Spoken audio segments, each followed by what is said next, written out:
Saludos amigos de Metro Puerto Rico y bienvenidos a otro Punto por Punto, donde discutimos las noticias del momento con las personalidades noticiosas del momento.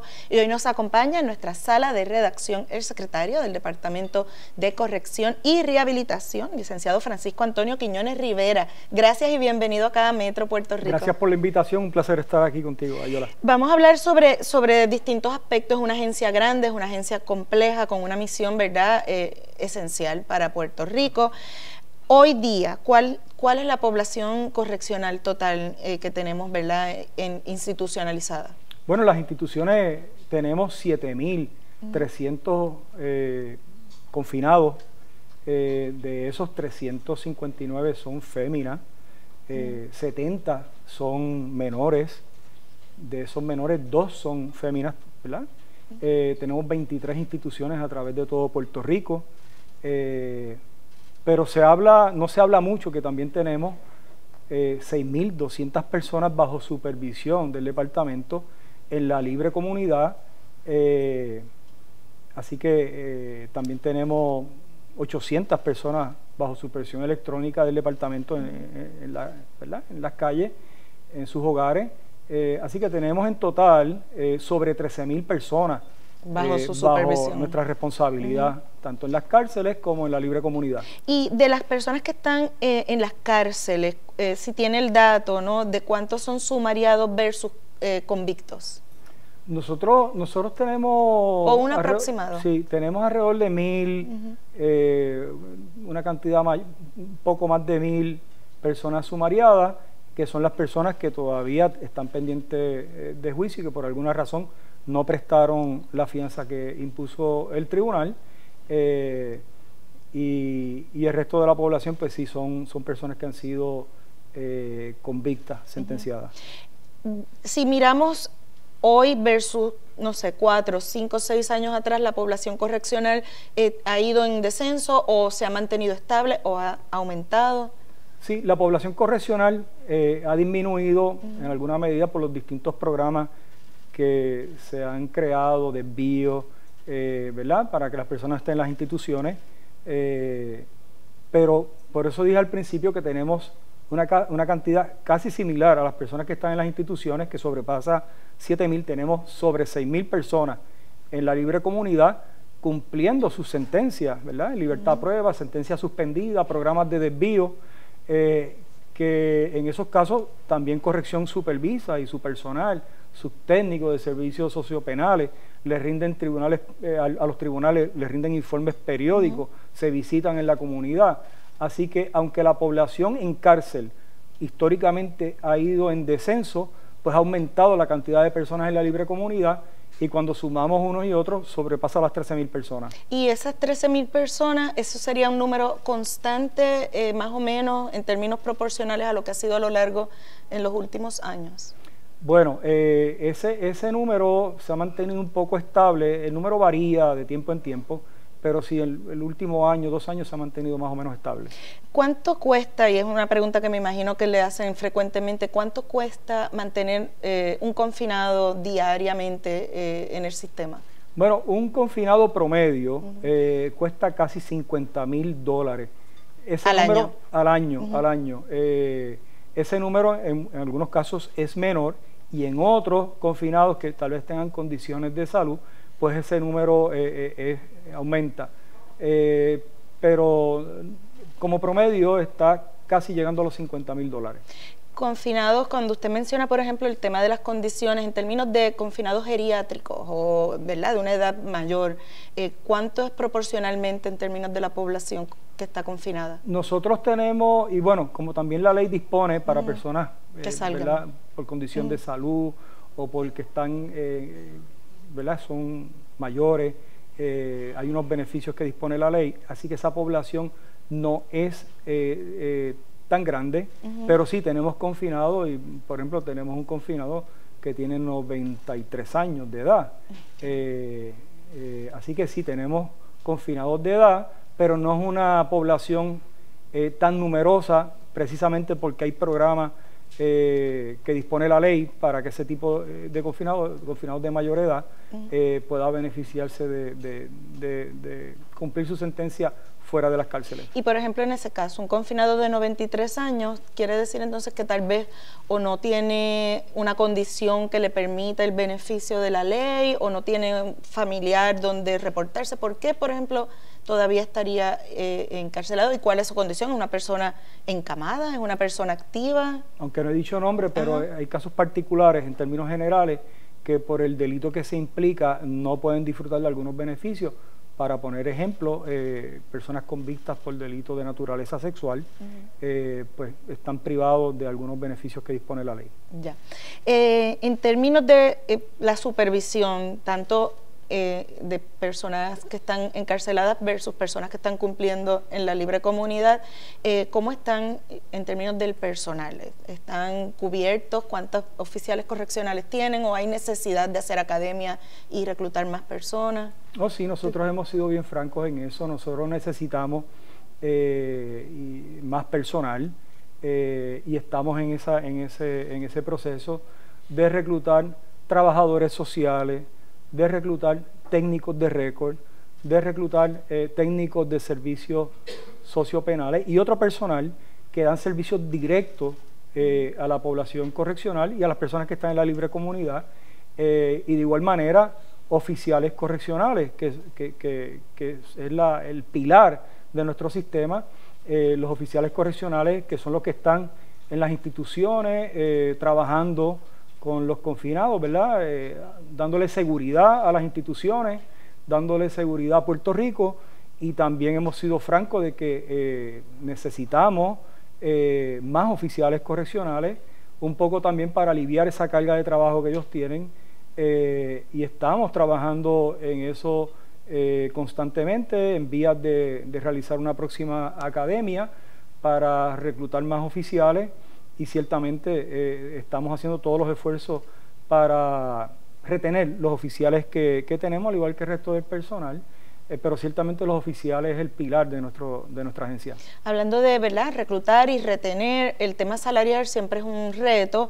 ¿En qué estatus está la implementación de la Ley 91, que aumentaba o llevaba el salario base a $2.350? La Junta había planteado que ellos no se opusieron a su implementación, que hubo fondos certificados en el presupuesto. ¿En qué estatus estamos ahí? Bueno, esa ley del 2022 ciertamente le concedió a los oficiales correccionales el sueldo base de $2.350, pero hay otra parte que está en la ley, que es el aumento de los $746.67, que estuvo en el papel, está en el papel y no se ejecutó. Y yo he tenido conversaciones con la presidenta de la Unión de los Oficiales Correccionales, de la Alianza Correccional Unidad, Jessica Martínez. Tan reciente como ayer estuve reunido con ella, y nosotros estamos comprometidos con los oficiales, lo he dicho públicamente, de identificar los fondos necesarios para tratar de hacer posible ¿verdad?, el cumplimiento de ese reclamo, que yo creo que es el reclamo más fuerte que tienen los oficiales correccionales, y en ese sentido tenemos que identificar. Pero cuando la Junta dice que los fondos estaban, entonces era para el salario base, no para esos, el aumento para tal vez quienes ya están más arriba del salario base. Sí, hay unas conversaciones con la Junta pendientes, y hay otras conversaciones que han habido, y yo no quisiera entrar un poco, ¿verdad?, en polémica con la Junta. Cuando nosotros estemos listos para presentarle a la Junta con la identificación de los fondos, que estamos en ese proceso con la Oficina de Gerencia y Presupuesto, entonces iremos a la Junta. Así que yo quiero ser cuidadoso en mis expresiones en cuanto a la Junta, pero sí tenemos un compromiso de identificar esos $37 millones recurrentes anuales para que podamos hacer realidad ese reclamo de los oficiales correccionales. Y en su línea de tiempo, ¿verdad?, su meta para poder hacer ese caso ante la Junta, ¿de cuándo estaríamos hablando? Bueno, yo tengo un sentido de urgencia en este tema. Si me preguntara, yo quisiera que fuera hoy, que fuera mañana, que fuera la semana que viene. Sabemos que hay una vista que va a atender este asunto en febrero. Obviamente yo no voy a esperar a febrero. Yo tengo que atender este asunto con urgencia porque es un reclamo que tienen los oficiales correccionales desde el 2022, ¿verdad? Nosotros estamos aquí apenas hace 10 meses, ellos llevan con ese reclamo por 3 años, así que me toca a mí darle sentido de urgencia a ese asunto y tratar de hacer posible ese aumento que, como he dicho, no debe caber duda en la mente de nadie que es merecido, pero yo tengo que hacer un esfuerzo extraordinario por identificar esos 37 millones de dólares. Hablando del 2022, en ese año se admitió que las cámaras en las cárceles no estaban grabando desde el 2016. Usted anunció un proyecto de cámaras, eso ya está en todas las cárceles. Hoy día en las instituciones se graba 24/7. Yo no voy a entrar en detalle con relación dónde hay o no hay cámaras en el sistema, pero voy a ser franco, no todas las instituciones tienen sistema de cámara fija, porque yo sí tengo, o tenemos 10 cámaras solares que las podemos mover a distintas instituciones y las estamos utilizando muy bien a través de todo el sistema, pero sí hay un programa federal que va dirigido a evitar el abuso sexual en las instituciones, de prevenirlo e identificarlo. Y estamos instalando cámaras en las instituciones, así que un poco ese programa nos va a ayudar a suplir la necesidad de vigilancia electrónica en las instituciones, al igual que el otro sistema de cámaras portátiles que estamos ubicando también en el perímetro de las instituciones en Puerto Rico. Hablemos de Physician Correctional, que la gente sí debe tenerlo fresco en la mente porque es el proveedor de salud que tuvo este caso famoso por la salida, ¿no?, de este convicto y que volvió a cometer un asesinato en la libre comunidad, y se había dicho que se le iba a cancelar el contrato. Ustedes lo notificaron, abrieron un proceso de competencia y de eso vamos a hablar ya mismo, pero Physician los demandó. ¿En qué estatus está ese caso? Bueno, ese asunto, ¿verdad?, triste en la historia del incidente con el señor Hermes Ávila ocurrió bajo la pasada administración y nosotros no nos podemos quedar, ¿verdad?, de brazos cruzados. Nosotros empezamos el 8 de enero, comenzamos un análisis extenso, no solo este servidor, ¿verdad?, sino todo el equipo legal y otra parte de nuestro equipo al interior del departamento y con recursos externos también, analizando la situación del proveedor de servicios de salud, y después de muchos meses, ya para el 1 de julio, habíamos tomado la decisión, este servidor, de notificarle al proveedor de servicios de salud, Physician, que teníamos la intención de cancelar el contrato que ellos mantenían con el departamento, y así se lo notificamos. A la misma vez, el 1 de julio, notificamos, hicimos 4 avisos públicos buscando proveedores que sustituyan los servicios que ofrece Physician en la actualidad, que se trata de servicios de salud física y mental, tanto para población adulta como de menores.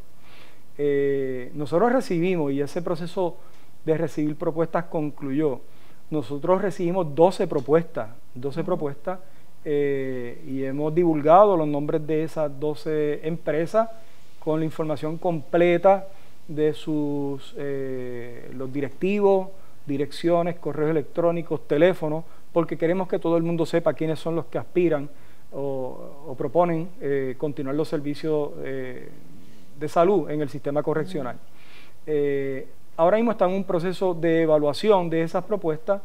Creamos un comité de 5 personas dentro de la propia agencia de distintas áreas para que evaluaran esas 12 propuestas y también nosotros estamos participando, ¿verdad?, verificando las mismas.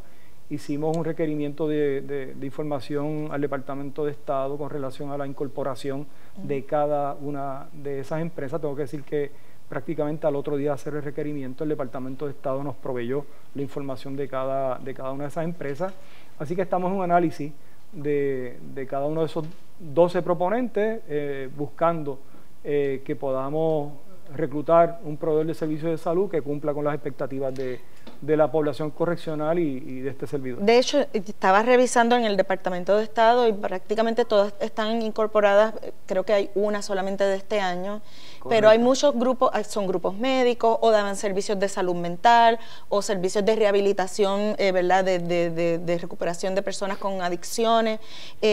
El análisis, porque yo siempre he escuchado, ¿no?, que este es un contrato bien complejo, que muy poca gente en Puerto Rico podía hacerlo. Cuando hubo la otra competencia, cuando llegó Physician, va a ser entonces buscando, exacto, que puedan ir a todas esas áreas más allá tal vez de o salud mental o recuperación de drogas.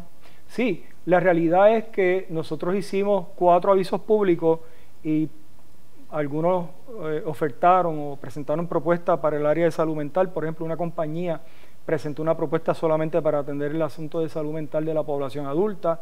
Otras 2 empresas presentaron propuestas para atender el asunto de salud mental tanto en menores como adultos, y 9 empresas ofertaron para todos los servicios de salud mental y física, tanto de adultos como menores. Ciertamente es un sistema algo complejo, porque las mismas situaciones de salud que enfrenta la sociedad puertorriqueña, digamos, la incidencia de diabetes, cáncer y un montón de otras condiciones, se exacerban en la comunidad carcelaria, porque hay mucha gente que llega a nuestro sistema tristemente con la situación de que su primera revisión médica ocurre en el sistema correccional al llegar, así que es una situación bien triste.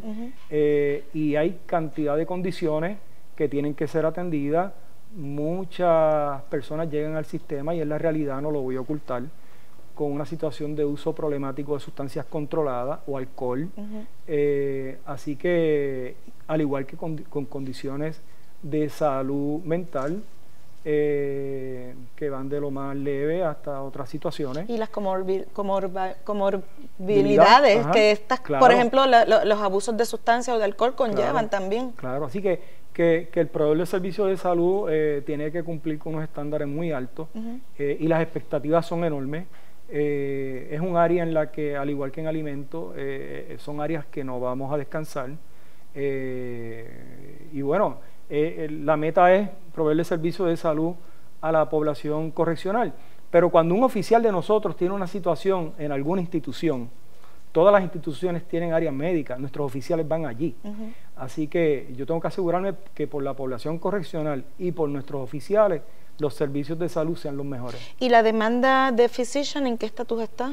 Bueno, esa demanda está en curso. Al inicio ellos pretendían que el tribunal detuviera todo el proceso que habíamos iniciado, y ya el tribunal le ha dicho que no en 2 ocasiones. Y a nivel en lo que se determina, ¿verdad?, un nuevo proveedor, ¿qué medidas remediativas tomaron para que no se repita con el tema de la Ley 25, pues las omisiones que sucedieron en el caso de Hermes Ávila? Bueno, la realidad es que antes de nosotros llegar, la secretaria anterior había ordenado que las personas que estaban disfrutando de ese beneficio se evaluaran las situaciones y regresaran al sistema, excepto 3 casos en particular que permanecen en la comunidad, obviamente bajo la supervisión del departamento. Así que nosotros vamos a ser bien cautelosos. Primero vamos a cumplir con la ley, pero ciertamente es un asunto que tenemos muy presente. La Comisión de Derechos Civiles reportó picos de unas 80 muertes anuales con énfasis en sobredosis, y bueno, es como usted describía, la población es un tema problemático. ¿Cuántas muertes van en el 2025? ¿Se saben las causas, si es por tema de sobredosis? Sí, claro. Yo me reuní con el director de la Comisión de Derechos Civiles, al igual que con el director de la ACLU Puerto Rico, el licenciado Fermín Arraiza, y otras personas que abogan por los derechos civiles de los confinados. Yo vengo de la academia, ¿verdad? Como instructor, una de las áreas que atendíamos era el asunto de derechos, y hablo de la academia de la Policía de Puerto Rico, era el asunto de los derechos civiles, y ciertamente es un asunto que nosotros tenemos muy presente. La realidad que en términos de número proyectamos que este año concluya con menos muertes que la del año anterior, El año anterior hubo récord. Hubo un número alto de muerte y mayormente la causal que vimos al frente era sobredosis. Ahora mismo la primera causa de muerte en las instituciones es por causas naturales, seguido por la sobredosis, pero nosotros no podemos conformar que sobredosis sea la segunda causa y ya no sea la primera. Es que realmente es un asunto que tenemos que seguir trabajando para atender la problemática que tienen algunos confinados sobre el uso de sustancias controladas. Estamos haciendo las intervenciones para ocupar la sustancia y como ustedes vieron, ya nosotros llevamos más de una decena de oficiales dentro de un universo de casi 4.000 oficiales, ¿verdad? Una cantidad ínfima de oficiales que lamentablemente se han desviado y están lucrándose de la desgracia de los confinados. Y esas personas las hemos ido sacando del sistema, se han arrestado, se han procesado, ya algunos han salido culpables, otros están pendientes y les cobija, ¿verdad?, la presunción de inocencia, pero es un asunto que vamos a seguir atacando y agradeciendo a los oficiales que están haciendo bien su trabajo y que están comprometidos con el trabajo que tienen que realizar en las instituciones. Nos queda bien poco tiempo, pero no quiero, ¿verdad?, que terminemos sin hablar del tema de procesabilidad porque ha salido a la luz, o más gente está pendiente por el caso de Aybonito, pero es un tema que por lo menos nosotros hemos reportado por mucho tiempo, porque hay muchas personas que permanecen en el sistema carcelario porque no hay espacio en los hospitales de psiquiatría forense para el proceso de restablecer procesabilidad, que para que la gente entienda es que la persona pueda ayudar a su defensa en establecer la estrategia de defensa, poder ubicar qué es lo que está sucediendo cuando va al tribunal.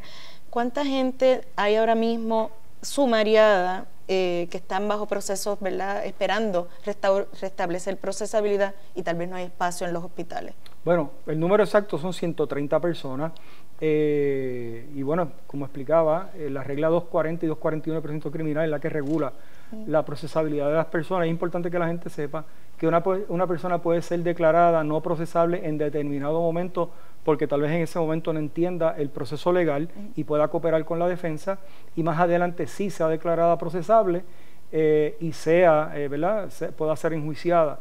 Y hay otras personas que la no procesabilidad podría ser permanente y hay unos mecanismos, ¿verdad?, que el Estado tiene para trabajar ese asunto. La realidad es que yo tengo muchas conversaciones con la doctora Oliver, que es la administradora de AMSCA, que son los que manejan el hospital psiquiátrico, y es un asunto que ella está atendiendo y que estamos en conversaciones para asistirle también para que se pueda atender el asunto. Y nosotros tenemos cantidad de confinados que por orden del tribunal pasan a psiquiatría forense y hay un grupo que está en una lista de espera. Nosotros tenemos 130 confinados en distintas áreas médicas, tratando de, ¿verdad?, proveyéndole todos los servicios necesarios dentro de la institución en lo que se logra un espacio en psiquiatría forense. Esa era la pregunta, ¿no? Si a través de salud correccional hay algún protocolo con AMSCA para desde la cárcel tratar de llevarlos a procesabilidad.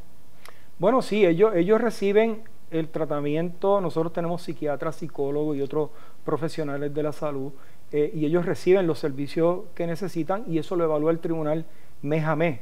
Así que, pero obviamente la meta es que estas personas pasen a custodia de AMSCA, el Hospital de Psiquiatría Forense, donde ciertamente no es una institución carcelaria, sino que es una facilidad médica enfocada en este tipo de pacientes. Y que muchas personas que están viendo el caso de Aybonito a lo mejor piensan, no, pero entonces no es justo, pero lo cierto es que se detienen los términos y esas personas están encarceladas y no tienen derecho a pedir que han pasado 6 meses y no se ha visto un juicio, ¿no? Que es también un proceso complicado.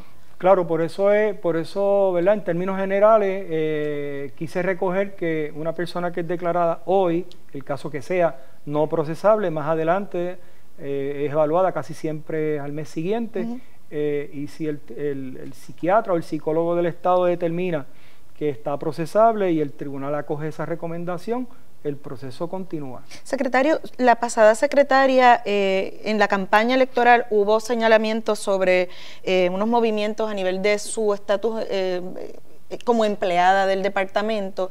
¿Ella se jubiló o sigue trabajando en el departamento? No, la entonces secretaria Ani Escobar completó una carrera de 30 años de servicio en el sistema, desde las posiciones más humildes hasta que llegó a ser secretaria, y ella completó sus 30 años de servicio y se retiró el último día del cuatrienio pasado. Y por último, hubo en el 2018-2019 un programa para trasladar confinados a cárceles de Estados Unidos, se había puesto en pausa, ¿eso nunca se implementó o se llegó a implementar? Sí, el departamento tiene ahora mismo 10 confinados fuera de Puerto Rico en instituciones en Estados Unidos. Son 10 confinados, permanecerán allí, ¿verdad?, mientras sea necesario. ¿Y eso sale más económico o más costoso? Sale, si los números son parecidos, en algunos casos puede ser hasta menos costoso, pero siempre va a depender de las particularidades del confinado. Son confinados, en su mayoría no se trasladan por ejemplo, por condición de salud, sino por razón de seguridad. Así que muchos de ellos están ¿verdad?, en relativa buena salud, por lo tanto sus costos ¿verdad?, en las instituciones de Estados Unidos no es tan alto como otros confinados que nosotros tenemos con condiciones en Puerto Rico, pero la razón de seguridad pesa más. Ya. Bueno, secretario, muchas gracias por haber estado con nosotros. Esperamos poder conversar más adelante sobre estos temas que son muy interesantes. La gente a veces no entiende, ¿no?, el tema técnico, legal, y es importante hablarlo, sobre todo cuando hay casos que llegan a la notoriedad pública y se llegan a conclusiones, ¿verdad?, que muy rápidamente. Gracias, secretario. Por la invitación. Ustedes, amigos de Metro Puerto Rico, los invitamos a que se mantengan conectados a todas nuestras plataformas digitales.